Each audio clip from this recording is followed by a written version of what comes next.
Hello again, Brendan Sullivan here, doing another episode of Tales from the Trail. As the first one went pretty well, so I'm here to share another story with you today. And this is going to be a story about my trip on the C&O Tow Path from Cumberland, Maryland to Washington, D.C. It was a 4-day trip back in June of 2017, and I'm gonna kind of tell you all about it. The C&O Tow Path is 180 miles or 290 kilometers long. It's a mixed-use trail for hiking and biking.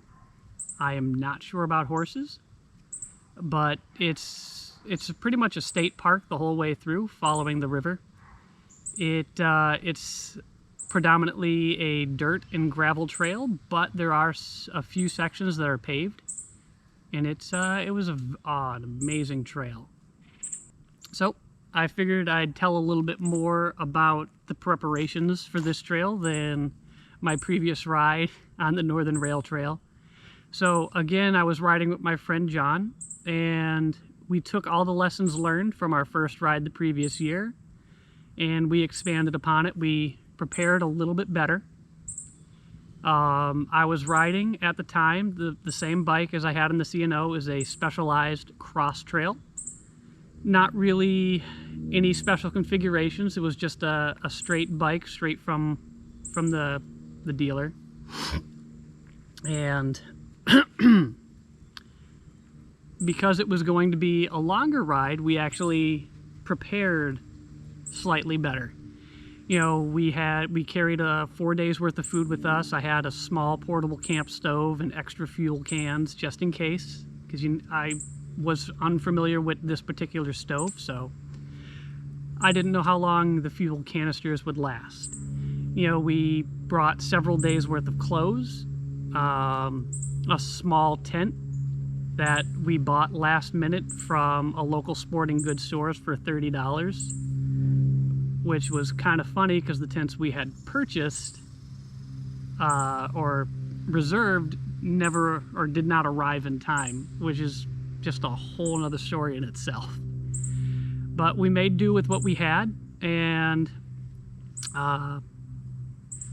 you know, didn't really have a sleeping bag or any kind of mattress to, you know, a ground covering. So I just foolishly bought a blanket and thought that would be good enough. It was our first bike packing experience, so, you know, you live and learn. So the day started fairly early in the morning. We rented a car, rented a car the day before, and we set off from our homes at about 3 in the morning, you know, driving from the house to Cumberland, Maryland. We arrived in Cumberland around 11 o'clock, noon. So kind of another late start. But, you know, we got there, dropped the car off at the rental place, and started to find the head of the trail, which was really nice. So what's interesting about the C&O, it is part of a larger trail system. I believe the whole trail is called the Gap or the Great Allegheny Passage. The whole Great Allegheny Passage is somewhere around 300 miles long, starting in Philadelphia and going all the way down to Washington, D.C. But it changes from the Great Allegheny Passage to the C&O Tow Path in Cumberland. So we cycled up a trail or a very steep hill to get onto the Gap, and then went for a few miles to get into Cumberland itself, which was actually really nice, riding along an active rail. You would think that'd be kind of scary or whatnot, but no, I mean, it was nice. There was a fence dividing the bike path from from the active rail, and there was thankfully no trains at the time, and you kind of go over a really nice train bridge. So we got into Cumberland, got some lunch, picked up a few things that we had forgotten, and you know, sat down, took a couple pictures here and there, because it's actually, Cumberland's a very nice looking place. The C&O Tow Path is actually a very nice trail in that it has a lot of free campsites along the route itself. About every 5 to 10 miles, you'll find a clearing with a porta potty, a hand pump well, and a clear ground, I don't know, maybe about 20 to 30 feet, or 20 feet by 30 feet along the river, with a fire ring in it and everything. And those campsites are actually meant for hikers and bikers. You can't reach them any other way.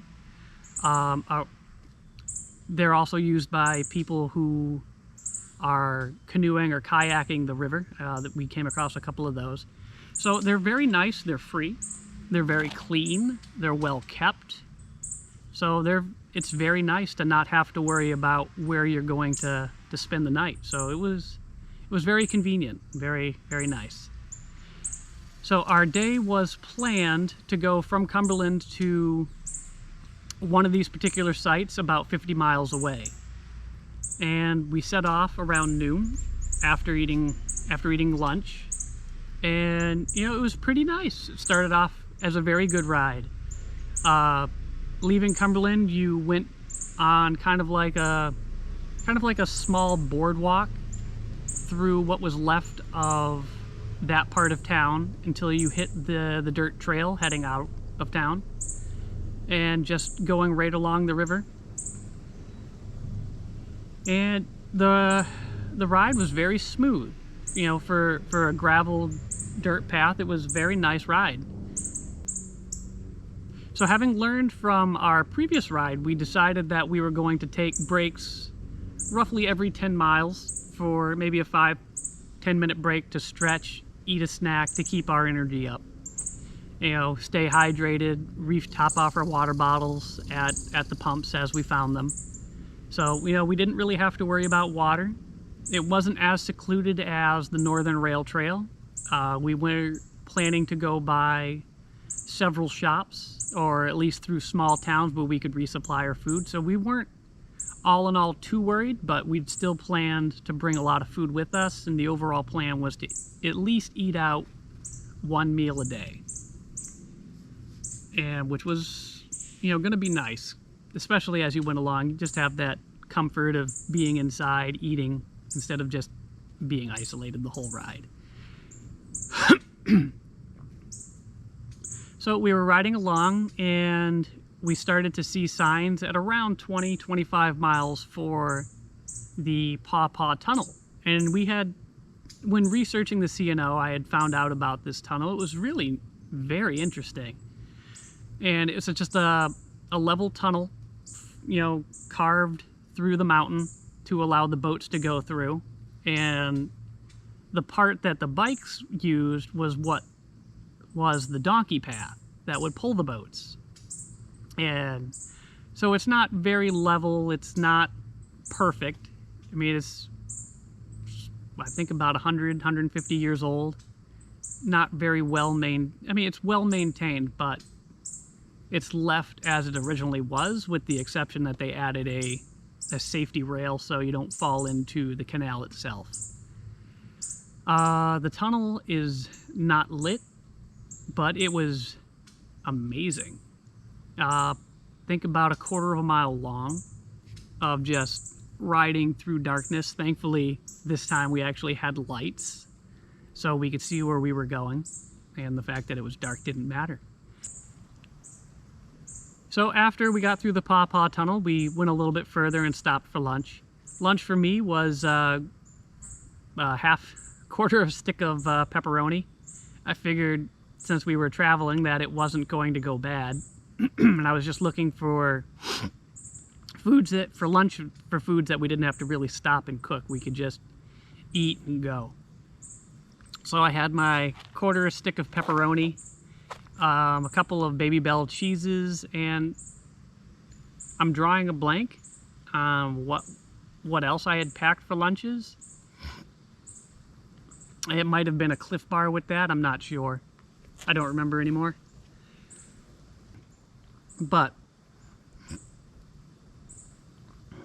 you know, it was very filling, and, you know, packed a lot of energy for being such a small space, and it kind of kept us going.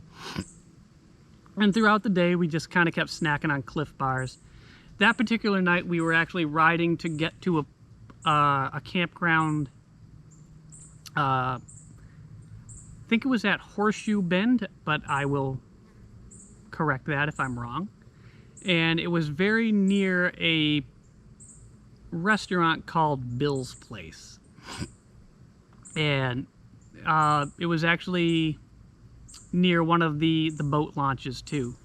But Bill's Place was actually really interesting. It was cash only, probably still is, which unfortunately we didn't really have too much cash, but thankfully they had an ATM there with semi-outrageous ATM fees at the time. But, you know, the food there was very good. It also was a small convenience store, so you had the ability to purchase anything that you may have forgotten, you know, toothpaste, cans of beans, you know, bug spray, suntan lotion, you know, the usual small fare. What was also nice is we were able to recharge some of our batteries at that time I was using a GoPro Hero 3, which was a few years old at the time, and the battery life wasn't very good, and I was trying to take stills, you know, just had it on kind of like a time lapse to see how those came out. And I did actually record some of the video of going through the Paw Paw Tunnel, which will be coming out soon on the channel. I figured it would be cool to show my experience through the tunnel. And one day I'd actually like to go back with a better camera, possibly this camera, and try to record that whole ride again. Because, you know, I think it would be beneficial. I mean, I'd know what I'd want to shoot, where to go. So, anyway, I'm kind of derailing my own thing. But, so we had our dinner at Bill's Place, which was real nice. The wait staff was very friendly. Everyone was nice. Food was good, which was real nice. We kind of ate a lot because we were so hungry after riding for like 8 hours. No, 7 hours that particular day.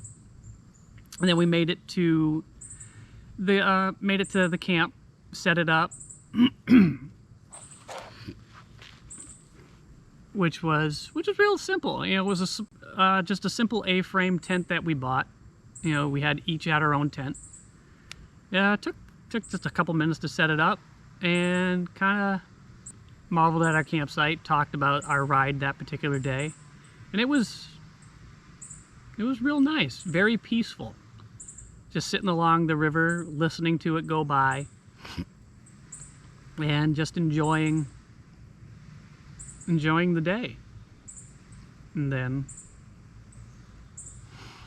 you know, being tired, you know, kind of went to bed once it got dark. There wasn't really much to do.